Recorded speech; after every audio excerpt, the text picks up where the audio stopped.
अस्सलामु अलैकुम वरहमतुल्लाहि वबरकातुहू। रब्बि इश्रह ली सदरी वयस्सिर ली अमरी वाहलुल उक़दम मिन लिसानी यफ़क़हू क़ौली।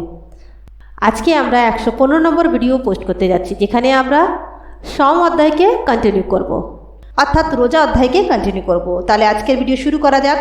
বিসমিল্লাহির রহমানির রহিম। কোনো মৃত ব্যক্তির ফরজ রোজা কাজা থাকলে সে সম্পর্কে হাদিস। 1817 নম্বর হাদিস। হযরত আয়েশা রাদিয়াল্লাহু তাআলা আনহা থেকে বর্ণিত, রাসূলুল্লাহ সাল্লাল্লাহু আলাইহি ওয়াসাল্লাম বলেছেন, কোনো ব্যক্তির উপর কাজা রোজা থাকলে ওই ব্যক্তির অভিভাবক তার পক্ষ হতে তা আদায় করবে। 1818 নম্বর হাদিস। হযরত ইবনে আব্বাস রাদিয়াল্লাহু তাআলা আনহু থেকে বর্ণিত, তিনি বলেন, এক ব্যক্তি নবী করিম সাল্লাল্লাহু আলাইহি ওয়াসাল্লামের নিকট এসে বলল, আমার মা মৃত্যুবরণ করেছেন, তার 1 মাসের রোজা কাজা আছে, আমি কি তার পক্ষ হতে তা আদায় করব? তিনি বললেন, হ্যাঁ, আল্লাহর ঋণ পরিশোধ হওয়ার অধিক যোগ্য। 1819 নম্বর হাদিস। হযরত ইবনে আব্বাস রাদিয়াল্লাহু তাআলা আনহু থেকে বর্ণিত, এক মহিলা নবী করিম সাল্লাল্লাহু আলাইহি ওয়াসাল্লামের নিকট বলল, আমার মা মারা গেছেন, তার উপর 15 দিনের রোজা কাজা আছে। ইফতারের সময়। 1820 নম্বর হাদিস।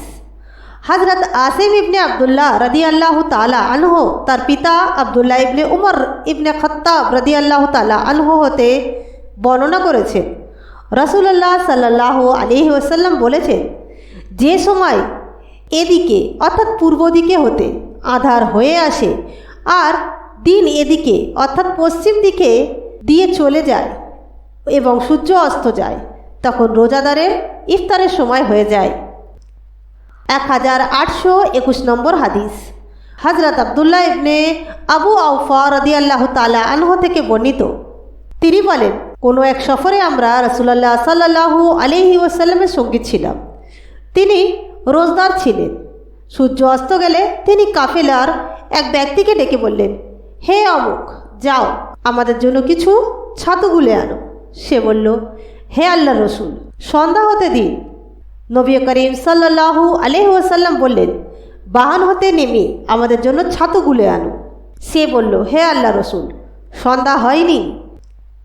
নবী করিম সাল্লাল্লাহু আলাইহি ওয়াসাল্লাম আবারও বললেন, বাহন হতে নামো এবং আমাদের জন্য ছাতু গুলে আনো। সে বলল, দিনের তো এখনও বাকি আছে। নবী করিম সাল্লাল্লাহু আলাইহি ওয়াসাল্লাম বললেন, তুমি বাহন হতে অবতরণ করে আমাদের জন্য ছাতু গুলে আনো। এরপর সে বাহন হতে অবতরণ করল এবং সকলের জন্য ছাতু গুলে তৈরি করে দিল। নবী করিম সাল্লাল্লাহু আলাইহি ওয়াসাল্লাম তা পান করে বললেন, যখন দেখবে যে এদিক অর্থাৎ পূর্ব দিক হতে রাতের অন্ধকার ঘনিয়ে আসছে, তখন রোজদার ইফতার করবে। 1822 নম্বর হাদিস। হযরত আব্দুল্লাহ ইবনে আবু আওফা রাদিয়াল্লাহু তাআলা আনহু থেকে বর্ণিত, তিনি বলেন, এক সময় আমরা রাসূলুল্লাহ সাল্লাল্লাহু আলাইহি ওয়াসাল্লামের সঙ্গী ছিলাম। তিনি রোজদার ছিলেন। সূর্য অস্তমিত হতে থাকলে তিনি এক ব্যক্তিকে বললেন, তুমি বাহন হতে অবতরণ করে আমাদের জন্য ছাতু গুলে আনো। সে বলল, হে আল্লাহর রাসূল, সন্ধ্যা হয়ে নিক। রাসূলুল্লাহ সাল্লাল্লাহু আলাইহি ওয়াসাল্লাম বললেন, তুমি গিয়ে আমাদের জন্য ছাতু গুলে আনো। সে বলল, হে আল্লাহর রাসূল, এখনও তো দিন বাকি আছে। রাসূলুল্লাহ সাল্লাল্লাহু আলাইহি ওয়াসাল্লাম আবার বললেন, যাও না, আমাদের জন্য ছাতু গুলে আনো। সে গিয়ে ছাতু গুলে নিয়ে এলো। পরে রাসূলুল্লাহ সাল্লাল্লাহু আলাইহি ওয়াসাল্লাম বললেন, যখন তোমরা দেখবে রাতের অন্ধকার এদিক হতে ঘনিয়ে আসছে, তখন রোজদার ইফতার করবে। রাসূলুল্লাহ সাল্লাল্লাহু আলাইহি ওয়াসাল্লাম সাথে সাথে তার আঙুল দ্বারা পূর্ব দিকে ইশারা করে দেখালেন। 1823 নম্বর হাদিস। সাহুল ইবনে সাদ রাদিয়াল্লাহু তাআলা আনহু থেকে বর্ণিত, তিনি বলেন, যতদিন লোকেরা তাড়াতাড়ি সূর্য অস্ত যাওয়া মাত্র ইফতার করবে, ততদিন পর্যন্ত কল্যাণ হতে বঞ্চিত হবে না। 1824 নম্বর হাদিস। ইবনে আবু আওফা রাদিয়াল্লাহু তাআলা আনহু থেকে বর্ণিত, তিনি বলেন, কোনো এক সফরে আমি নবী করিম সাল্লাল্লাহু আলাইহি ওয়াসাল্লামের সাথে ছিলাম। তিনি রোজা রেখেছিলেন। সন্ধ্যা হলে তিনি এক ব্যক্তিকে বললেন, তুমি গিয়ে আমার জন্য ছাতু গুলে আনো। সে বলল, আপনি সন্ধ্যা পর্যন্ত অপেক্ষা করুন। নবী করিম সাল্লাল্লাহু আলাইহি সাল্লাম বললেন, তুমি আমার জন্য ছাতু গুলে আনো। যখন দেখবে রাতের অন্ধকার এদিক অর্থাৎ পূর্ব দিক হতে ঘনিয়ে এসেছে, তখন বুঝবে রোজদারের ইফতারের সময় হয়ে গেছে। 1825 নম্বর হাদিস। হযরত আসমা বিনতে আবু বকর রাদিয়াল্লাহু তাআলা আনহা থেকে বর্ণিত, তিনি বলেন, নবী করিম সাল্লাল্লাহু আলাইহি ওয়াসাল্লাম জীবিত থাকতে আমরা এক মেঘলা দিনে ইফতার করার পর সূর্য দেখা গেল। হাদিসের বর্ণনাকারী হেসামকে জিজ্ঞেস করা হলো, তাদেরকে কি কাজা আদায়ের আদেশ দেওয়া হয়েছিল? তিনি বললেন, তাছাড়া আর উপায় কি ছিল? মামার হেসাম হতে বর্ণনা করেছেন যে তিনি বলেছেন, তারা কাজা করেছিলেন কিনা তা আমার জানা নেই। শিশুদের রোজা রাখা। 1826 নম্বর হাদিস। হযরত রুবাই বিনতে মুয়াজ রাদিয়াল্লাহু তাআলা আনহা থেকে বর্ণিত, তিনি বলেন, আশুরার 20 তারিখ সকালে নবী করিম সাল্লাল্লাহু আলাইহি ওয়াসাল্লাম আনসারদের এলাকায় নির্দেশ প্রেরণ করলেন যে যারা সকালে খেয়েছে তারা দিনের বাকি অংশে আর কিছু খাবে না, আর যারা রোজা রেখেছে তারা রোজা পুরা করবে। হাদিস বর্ণনাকারিনী বলেন, এরপর আমরা রোজা রাখতাম এবং আমাদের শিশুদেরকেও রোজা রাখাতাম। তাদেরকে আমরা তুলা বা পশমের খেলনা তৈরি করে দিতাম। তারা কেউ খাবার জন্য কাঁদলে আমরা তাকে ওই খেলনা দিয়ে ভুলিয়ে রাখতাম, আর এভাবেই ইফতারের সময় হয়ে যেত। আবু আবদুল্লাহ ইমাম বুখারী রাহমাতুল্লাহি বলেছেন, আল ইহান অর্থাৎ পশম। 1827 নম্বর হাদিস। হযরত আনাস রাদিয়াল্লাহু তাআলা আনহু হতে বর্ণিত, নবী করিম সাল্লাল্লাহু আলাইহি ওয়াসাল্লাম বলেছেন, তোমরা সওমে বিসাল বা অবরিত রাত দিন না খেয়ে রোজা রাখবে না। আপনি যে সওমে বিসাল অর্থাৎ লাগাতার রোজা রেখে থাকেন। তিনি জবাবে বললেন, আমার অবস্থা তোমাদের মতো নয়। তারপর আবার বললেন, আমাকে পানাহার করানো হয়, অথবা রাবির সন্দেহ বললেন, আমি এমনভাবে রাত যাপন করি যে আমাকে খাওয়ানো ও পান করানো হয়। 1828 নম্বর হাদিস। হযরত আব্দুল্লাহ ইবনে উমর রাদিয়াল্লাহু তাআলা আনহু থেকে বর্ণিত, তিনি বলেন, রাসূলুল্লাহ সাল্লাল্লাহু আলাইহি ওয়াসাল্লাম সওমে বিসাল করতে নিষেধ করেছেন। সাহাবারা সকলেই বলেছিলেন, আপনি তো সওমে বিসাল করে থাকেন। তিনি বলেছিলেন, আমার অবস্থা তোমাদের মতো নয়, আমাকে পানাহার করানো হয়। 1829 নম্বর হাদিস। হযরত আবু সাউদ খুদরি রাদিয়াল্লাহু তাআলা আনহু থেকে বর্ণিত, তিনি রাসূলুল্লাহ সাল্লাল্লাহু আলাইহি ওয়াসাল্লামকে বলতে শুনেছেন, তোমরা সওমে বিসাল করো না। তোমাদের মধ্যে কেউ সওমে বিসাল করতে চাইলে সেহরির সময় পর্যন্ত যেন বেসাল করে। সাহাবীরা বললেন, হে আল্লাহর রাসূল, আপনি তো বেসাল করে থাকেন। তিনি বললেন, আমার অবস্থা তোমাদের মতো নয়। আমি এমনভাবে রাত যাপন করি যে আমার পানাহার করানোর একজন আছে, যিনি আমাকে আহার করান ও পান করান। সওমে বিসাল করা নিষেধ। 1830 নম্বর হাদিস।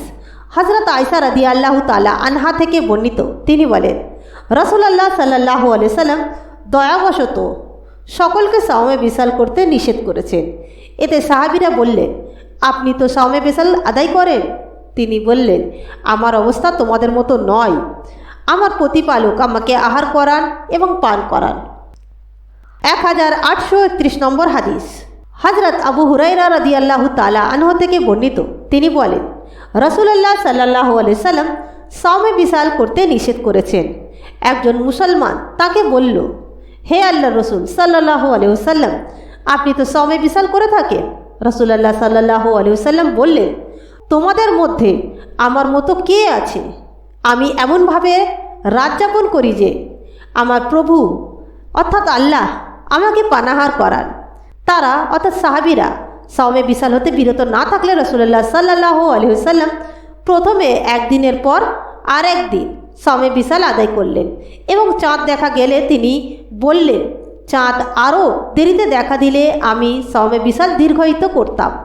তারা সওমে বিসাল হতে বিরত না থাকায় শাস্তি স্বরূপ তিনি এই ব্যবস্থা করলেন। 1832 নম্বর হাদিস। হযরত আবু হুরায়রা রাদিয়াল্লাহু তাআলা আনহু থেকে বর্ণিত, নবী করিম সাল্লাল্লাহু আলাইহি ওয়াসাল্লাম বলেছেন, তোমরা সওমে বিসাল হতে বিরত থাকো। দুবার বললেন। তাকে বলা হলো, আপনি তো সওমে বিসাল করেন। তিনি বললেন, আমি এমনভাবে রাত যাপন করি যে আমার প্রভু অর্থাৎ আমার আল্লাহ আমাকে পানাহার করান। তোমরা সাধ্যানুযায়ী কাজের দায়িত্ব মাথায় নাও। 1833 নম্বর হাদিস। হযরত আবু সাউদ খুদরি রাদিয়াল্লাহু তাআলা আনহু থেকে বর্ণিত, তিনি রাসূলুল্লাহ সাল্লাল্লাহু আলাইহি ওয়াসাল্লামকে বলতে শুনেছেন, তোমরা সাওমে বিসাল করো না।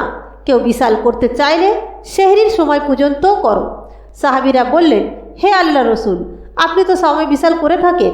তিনি বললেন, আমার অবস্থা তোমাদের মতো নয়। আমি এমনভাবে রাত যাপন করি যে আমার খাদ্যদানকারী আছেন, তিনি আহার করান, এবং পানীয় দানকারী আছেন, তিনি পান করান। নফল রোজা। 1834 নম্বর হাদিস। হযরত আউন ইবনে আবু জুহাইফা রাদিয়াল্লাহু তাআলা আনহু থেকে তার পিতার সূত্রে বর্ণিত, তিনি বলেছেন, নবী করিম সাল্লাল্লাহু আলাইহি ওয়াসাল্লাম সালমান ও আবু দারদা রাদিয়াল্লাহু তাআলা আনহুর মধ্যে সম্পর্ক স্থাপন করে দিলেন। এক সময় সালমান রাদিয়াল্লাহু তাআলা আনহু আবু দারদা রাদিয়াল্লাহু তাআলা আনহুর সাথে দেখা করতে গেলে দারদার মাকে অত্যন্ত নিকৃষ্ট ময়লা বস্ত্র পরিহিতা অবস্থায় দেখতে পেলেন। তিনি তাকে জিজ্ঞেস করলেন, কি ব্যাপার, আপনার কি হয়েছে? তিনি বললেন, আপনার ভাই আবু দারদা দুনিয়ার সাথে কোনো সম্পর্ক নেই। এমন সময় আবু দারদা এসে পড়লেন। সালমানের জন্য খাবার তৈরি করে তাকে বললেন, আমি রোজা রেখেছি, আপনি খেয়ে নিন। সালমান বললেন, আপনি না খেলে আমি খাবো না। সুতরাং তিনি তার সাথে খানা খেলেন। রাতে আবু দারদা নফল নামাজে দাঁড়ালে সালমান তাকে বললেন, শুয়ে পড়েন। তিনি তখন শুয়ে পড়লেন। পরে আবার নামাজে দাঁড়ালে এবারও সালমান তাকে বললেন, শুয়ে পড়ুন। পরে শেষে রাতের দিকে সালমান তাকে বললেন, এখন উঠে পড়ুন। অতঃপর উভয়ে নামাজ পড়লেন। তারপর সালমান তাকে বললেন, আপনার উপর আপনার রবের হক আছে, আপনার নিজের আত্মার হক আছে, এবং আপনার পরিবার পরিজনেরও হক আছে।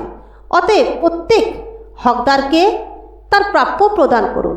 অতঃপর তিনি আবু দারদা রাসূলুল্লাহ সাল্লাল্লাহু আলাইহি ওয়াসাল্লামের নিকট এসে এসব কথা বললে রাসূলুল্লাহ সাল্লাল্লাহু আলাইহি ওয়াসাল্লাম বলেছেন, সালমান যথার্থই বলেছেন।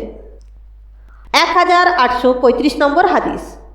হযরত আয়েশা রাদিয়াল্লাহু তাআলা আনহা থেকে বর্ণিত, তিনি বলেন, রাসূলুল্লাহ সাল্লাল্লাহু আলাইহি ওয়াসাল্লাম রোজা রাখা শুরু করতেন। এমনকি আমরা বলতাম তিনি আর রোজা ভাঙবেনই না। আবার তিনি রোজা রাখা ছেড়ে দিতেন। এমনকি আমরা বলতাম তিনি আর রোজা রাখবেনই না। আমি নবী করিম সাল্লাল্লাহু আলাইহি সাল্লামকে রমজান ভিন্ন অন্য কোনো মাসে পূর্ণ মাসে রোজা রাখতে দেখিনি, এবং শাবান মাস ব্যতীত এত বেশি রোজা আর কোনো মাসে তাকে রাখতে দেখিনি। 1836 নম্বর হাদিস। হযরত আয়েশা রাদিয়াল্লাহু তাআলা আনহা থেকে বর্ণিত, নবী করিম সাল্লাল্লাহু আলাইহি সাল্লাম শাবান মাসের মতো এত বেশি রোজা আর কোনো মাসে রাখতেন না। তিনি শাবান মাসের প্রায় সব দিনই রোজা রাখতেন। তিনি সকলকে এরূপ বলতেন যে, তোমরা যতটুকু আমলের সাধ্য রাখো ঠিক ততটুকুই আমল করো। আল্লাহ সব দানে অপরাগ নন, যে পর্যন্ত না তোমরা অক্ষম হয়ে পড়ো। নবী করিম সাল্লাল্লাহু আলাইহি ওয়াসাল্লামের নিকট সর্বাধিক প্রিয় এমন নামাজ যা অব্যাহতভাবে আদায় করা হয়, পরিমাণে তা যত কমই হোক না কেন। নবী করিম সাল্লাল্লাহু আলাইহি ওয়াসাল্লামের অভ্যাস ছিল, যখন তিনি কোনো নফল নামাজ আদায় করতেন পরবর্তীতে তা বহাল রাখতেন। 1837 নম্বর হাদিস। ইবনে আব্বাস রাদিয়াল্লাহু তাআলা আনহু থেকে বর্ণিত, নবী করিম সাল্লাল্লাহু আলাইহি ওয়াসাল্লাম রমজান ছাড়া আর কোনো মাসে পুরা মাস রোজা রাখতেন না। তিনি রোজা রেখে চলতেন। এমনকি লোকেরা বলতো, আল্লাহর কসম তিনি আর রোজা ভঙ্গ করবেন না। আবার রোজা ছেড়ে দিতেন। এমনকি লোকেরা বলতো যে আল্লাহর কসম তিনি আর রোজা রাখবেনই না। 1838 নম্বর হাদিস।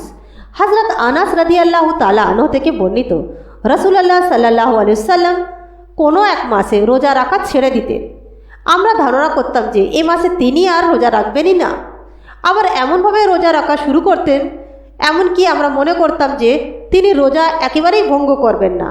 রাতে তুমি যদি কাউকে নামাজে লিপ্ত দেখতে চাও তবে তাকে দেখতে পাবে, আর যদি নিদ্রালিপ্ত দেখতে চাও তাও তাকে দেখতে পাবে। 1839 নম্বর হাদিস। হযরত হুমায়দ রাহমাতুল্লাহি হতে বর্ণিত, তিনি বলেন, আমি আনাস রাদিয়াল্লাহু তাআলা আনহুকে নবী করিম সাল্লাল্লাহু আলাইহি সাল্লাম সম্পর্কে জিজ্ঞেস করলে তিনি বললেন, আমি যদি নবী করিম সাল্লাল্লাহু আলাইহি সাল্লামকে কোনো মাসে রোজদার হিসাবে দেখতে চাইতাম তবে তা দেখতে পেতাম, আর রোজা না রাখা অবস্থায় দেখতে চাইলে তাও দেখতে পেতাম। রাতে নামাজরত অবস্থায় দেখতে চাইলে তাকে সেই অবস্থায় দেখতে পেতাম, এবং নিদ্রারত দেখতে চাইলে তাও দেখতে পেতাম। আর নবী করিম সাল্লাল্লাহু আলাইহি সাল্লামের হাত হতে অধিক কোমল রশ্মি কাপড় দেখিনি এবং রাসূলুল্লাহ সাল্লাল্লাহু আলাইহি সাল্লামের সুঘ্রাণ অপেক্ষা অধিক সুঘ্রাণ ও পবিত্রতা কোনো কস্তুরীতেও, মেশক ও আম্বারেও পাইনি। 1840 নম্বর হাদিস। হযরত আব্দুল্লাহ ইবনে আমর ইবনে আস রাদিয়াল্লাহু তাআলা আনহু থেকে বর্ণিত, তিনি বলেন, একদা রাসূলুল্লাহ সাল্লাল্লাহু আলাইহি সাল্লাম আমার নিকট এলেন, তারপর পূর্ণ হাদিসটি বর্ণনা করলেন। অর্থাৎ, নিশ্চয়ই তোমাদের উপর তোমার মেহমানের হক আছে, নিশ্চয়ই তোমার উপর তোমার স্ত্রীর হক রয়েছে। আমি জিজ্ঞেস করলাম, দাউদ আলাইহিস সালামের রোজা কেমন ছিল? তিনি বলেন, দাউদ আলাইহিস সালাম অর্ধ বছর অর্থাৎ তিনি একদিন পর একদিন রোজা রাখতেন। 1841 নম্বর হাদিস। হযরত আব্দুল্লাহ ইবনে আমর ইবনে আস রাদিয়াল্লাহু তাআলা আনহু হতে বর্ণিত, তিনি বলেন, রাসূলুল্লাহ সাল্লাল্লাহু আলাইহি সাল্লাম আমাকে জিজ্ঞেস করলেন, হে আব্দুল্লাহ, আমি জানতে পেরেছি যে তুমি সর্বদা দিনে রোজা রাখো আর রাতে নামাজে রত থাকো, এটি কি সত্য? আমি বললাম, হ্যাঁ হে আল্লাহর রসুল। তিনি বললেন, এরূপ আর করো না, তুমি রোজা রেখে এবং বিরতও দিও, নামাজও পড়ো এবং নিদ্রাও যেও, কেননা তোমার উপর তোমার শরীরের হক আছে, তোমার উপর তোমার চক্ষুদয়ের হক আছে, তোমার উপর তোমার স্ত্রীর হক আছে এবং তোমার উপর তোমার সাক্ষাৎকারীর অর্থাৎ মেহমানের হক রয়েছে। সুতরাং প্রতি মাসে 3 দিন রোজা রাখাই তোমার জন্য যথেষ্ট, কেননা প্রতিটি নেক কাজের বদলে তোমার জন্য 10 গুণ সওয়াব রয়েছে। এইভাবে তা সারা বছরের রোজার তুল্য হয়ে যায়। আব্দুল্লাহ বললেন, অতঃপর আমি কঠোরতা অবলম্বন করতে চাইলাম, আমাকে তা অবলম্বনের অনুমতি দেওয়া হলো। আমি বললাম, হে আল্লাহ রসুল, আমি অধিক রোজা রাখার শক্তি রাখি। তিনি বললেন, তবে আল্লাহর নবী দাউদ আলাইহিস সালামের মতো রোজা রাখো, এরপর আর বাড়াবাড়ি করো না। আমি আরজ করলাম, দাউদ আলাইহিস সালামের রোজা কেমন ছিল? তিনি বললেন, দাউদ আলাইহিস সালাম একদিন রোজা রাখতেন আর একদিন ভঙ্গ করতেন। রাবি বলেন, আব্দুল্লাহ রাদিয়াল্লাহু তাআলা আনহু যখন বৃদ্ধ হয়ে গেলেন তখন দুঃখ করে বলতেন, হায়, আমি যদি রাসূলুল্লাহ সাল্লাল্লাহু আলাইহি সাল্লাম প্রদত্ত অব্যাহতি কবুল করে নিতাম। 1842 নম্বর হাদিস। হযরত আব্দুল্লাহ ইবনে আমর রাদিয়াল্লাহু তাআলা আনহু থেকে বর্ণিত, তিনি বলেন, রাসূলুল্লাহ সাল্লাল্লাহু আলাইহি সাল্লামকে জানানো হয়েছে যে আমি বলছি, আল্লাহর কসম, যতদিন আমি বেঁচে থাকবো সারাদিন রোজা রাখবো এবং সারা রাত নামাজ পড়ব। আমাকে জিজ্ঞেস করা হলে আমি তার নিকট আরজ করলাম, আমার মাতা পিতা আপনার উপর উৎসর্গ হোক। ঠিকই আমি এ কথা বলেছি। তিনি বললেন, কখনো এ শক্তি তোমার নেই, সুতরাং তুমি রোজা রাখো এবং ভাঙো, রাতে নামাজ পড়ো এবং নিদ্রাও যাও, আর মাসে 3 দিন রোজা রাখো, কেননা প্রত্যেক নেক কাজের 10 গুণ হিসাবে স্বভাব পাওয়া যায়, তাতেই সারা বছরের রোজা রাখার স্বভাব অর্জিত হবে। আমি আর্জ করলাম, আমি এর চেয়ে অধিক করার ক্ষমতা রাখি। তিনি বললেন, তবে একদিন রোজা রাখো এবং 2 দিন তরক করো। আমি আবার বললাম, আমি এর চেয়েও অধিক ক্ষমতা রাখি। তিনি বললেন, তবে একদিন রোজা রাখো এবং একদিন তরক করো। এটাই দাউদ আলাইহিস সালামের রোজা, আর এটা সর্বোৎকৃষ্ট রোজা। আমি আবারও বললাম, আমি এটাও হতেও বেশি শক্তি রাখি। তখন নবী করিম সাল্লাল্লাহু আলাইহি সাল্লাম বললেন, এটা হতে উত্তম আর নেই। তো আজকে আমরা 115 নম্বর ভিডিও পোস্ট করলাম, যেখানে আমরা সাওম অর্থাৎ রোজা অধ্যায়কে কন্টিনিউ করছিলাম। ইনশাআল্লাহ নেক্সট ভিডিওতে আমরা আবার রোজা অধ্যায়কে কন্টিনিউ করব। ইনশাআল্লাহ নেক্সট ভিডিওতে আপনাদের সঙ্গে আবার দেখা হবে। আসসালামু আলাইকুম ওয়া রাহমাতুল্লাহি ওয়া বারাকাতুহু।